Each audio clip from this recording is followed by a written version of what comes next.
तो चलिए सीधे मुद्दे पर आते हैं। आज के इस एक्सप्लेनर में हम साहित्य के सबसे महान नाटकों में से एक विलियम शेक्सपियर के हैमलेट की बात करने वाले हैं। लेकिन हम इसे किसी आम दुखद कहानी की तरह नहीं देखेंगे।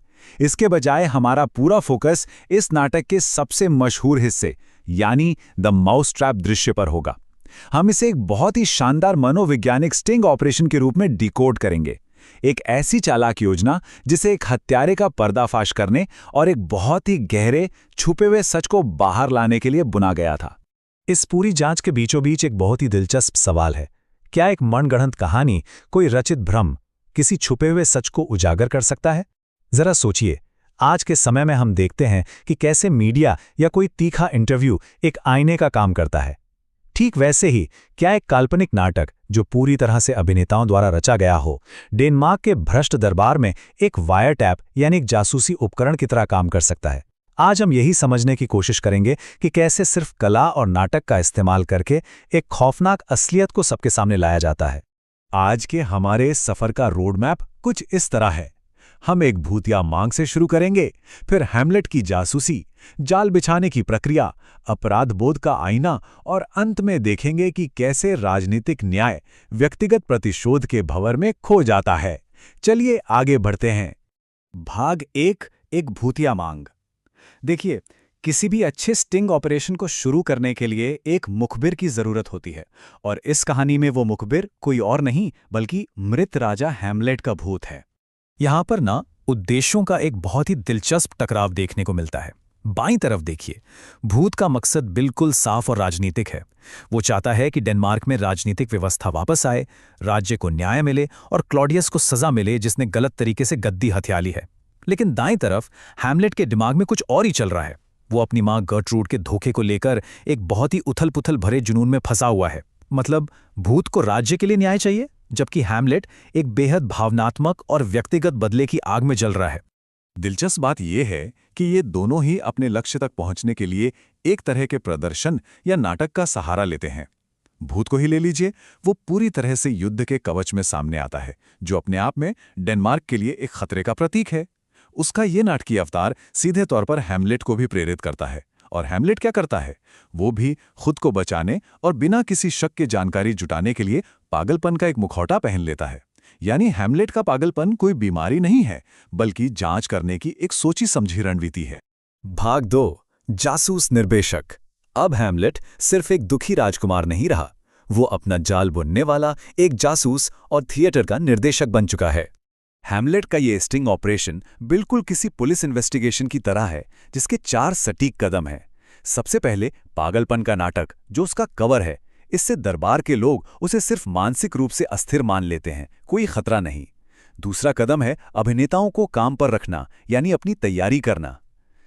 तीसरा और सबसे अहम कदम, वो अभिनेताओं को बिल्कुल यथार्थवादी अभिनय करने का निर्देश देता है, ताकि नाटक एक आईने की तरह काम करे।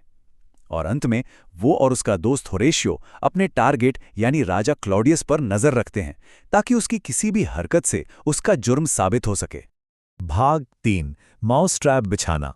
सारी तैयारी हो चुकी है, अब वक्त आ गया है इस जाल द माउस ट्रैप को असल में बिछाने का।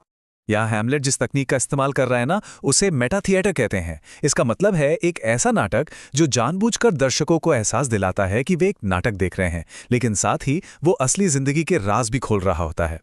हैमलेट ने द मर्डर ऑफ गोंजागो नाम का नाटक चुना है और उसमें चालाकी से अपनी तरफ से कुछ ऐसी पंक्तियां जोड़ दी हैं जो बिल्कुल उसके पिता की हत्या की तरह लगती हैं।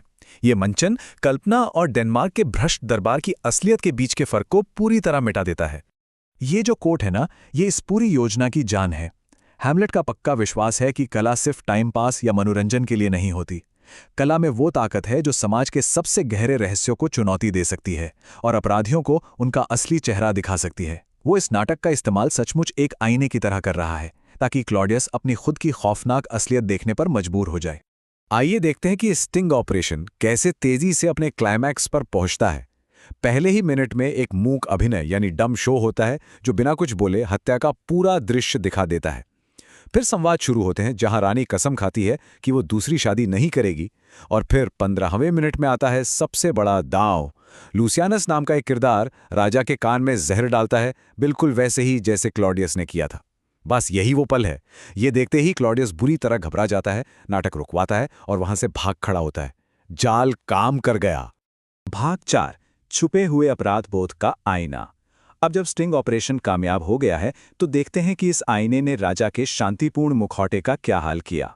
क्लॉडियस का पूरे भरे दरबार से इस तरह अचानक उठकर भागना इस बात का बहुत बड़ा सबूत है कि एक मनगढ़ंत कहानी ने उसके अंदर एक बहुत ही वास्तविक प्रतिक्रिया पैदा कर दी है। भले ही उसने अपने मुंह से जुर्म कबूल नहीं किया, लेकिन उसका वो घबराना और भाग जाना असल में अनजाने में दी गई एक सार्वजनिक स्वीकारोक्ति ही है। हैमलेट का शक अब 100% यकीन में बदल चुका है। और यहीं पे आती है इस पूरी कहानी की सबसे बड़ी और सच कहें तो थोड़ी झुंझलाहट पैदा करने वाली विडंबना। दरबार से भागने के बाद क्लॉडियस अकेले में घुटने टेककर अपने किए पर पछतावा करता है। हैमलेट उसे उस हालत में देख लेता है। न्याय करने का इससे बेहतरीन मौका और क्या हो सकता था। लेकिन हैमलेट अपनी पुरानी आदत के आगे मजबूर है। वो फिर से ज़रूरत से ज़्यादा सोचने लगता है। उसे लगता है कि अगर उसने क्लॉडियस को प्रार्थना करते हुए मारा तो वो सीधा स्वर्ग चला जाएगा, इसलिए वो उसे छोड़ देता है। लेकिन सबसे बड़ी विडंबना देखिए, हैमलेट के जाने के ठीक बाद क्लॉडियस खुद ये मानता है कि उसकी प्रार्थनाओं में तो कोई सच्चाई थी ही नहीं। ज्यादा सोचने के चक्कर में हैमलेट ने न्याय का एकदम परफेक्ट मौका अपने हाथों से गंवा दिया। भाग 5, राजनीतिक बनाम व्यक्तिगत प्रतिशोध। अब हम इस एक्सप्लेनर के आखिरी चरण में हैं, जहां हम देखेंगे कि न्याय की ये खोज कैसे एक भयानक तबाही का रूप ले लेती है। माउस ट्रैप बंद तो हुआ, लेकिन उसके बाद जो खूनी तबाही मची वो सच में चौंकाने वाली है। क्लॉडियस को मारने का मौका गंवाने के बाद हैमलेट अपनी मां के कमरे में जाकर उस पर बहुत ही आक्रामक हमला करता है। तभी उसे पर्दे के पीछे किसी के छिपे होने का एहसास होता है। वो सोचता है कि वो क्लॉडियस है और बिना देखे ही चाकू मार देता है, लेकिन असल में वो पोलोनियस होता है। इस पूरी अफरा तफरी के बीच भूत को दोबारा आना पड़ता है, क्योंकि हैमलेट अपने असली मकसद से पूरी तरह भटक गया है। और सबसे कमाल की बात, गर्ट्रूड को वो भूत दिखाई ही नहीं देता। अब उसे पूरा यकीन हो जाता है कि उसका बेटा हैमलेट सचमुच पागल हो चुका है। यहां हमें एक बहुत ही दुखद अलगाव, एक डिस्कनेक्ट देखने को मिलता है।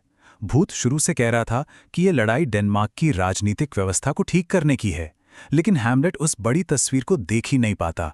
वो अपनी मां के व्यक्तिगत धोखे से इतना ज्यादा अंधा हो चुका है कि उसका उठाया गया हर कदम न्याय की बजाय पूरे राज्य को विनाश की तरफ ले जाता है। तो अंत में हम इस बहुत ही गहरे और उत्तेजक सवाल पर आकर रुकते हैं।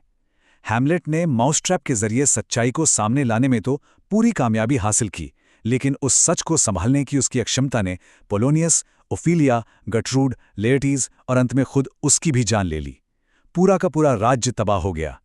क्या एक सच को बाहर लाने के लिए पूरे साम्राज्य के पतन की कीमत चुकाना सही था? क्या यह सच में उस खूनी तबाही के लायक था? ये एक ऐसा सवाल है जिस पर आप यकीनन काफी देर तक सोचते रहेंगे। आज के इस एक्सप्लेनर में हमारे साथ जुड़ने के लिए बहुत बहुत शुक्रिया।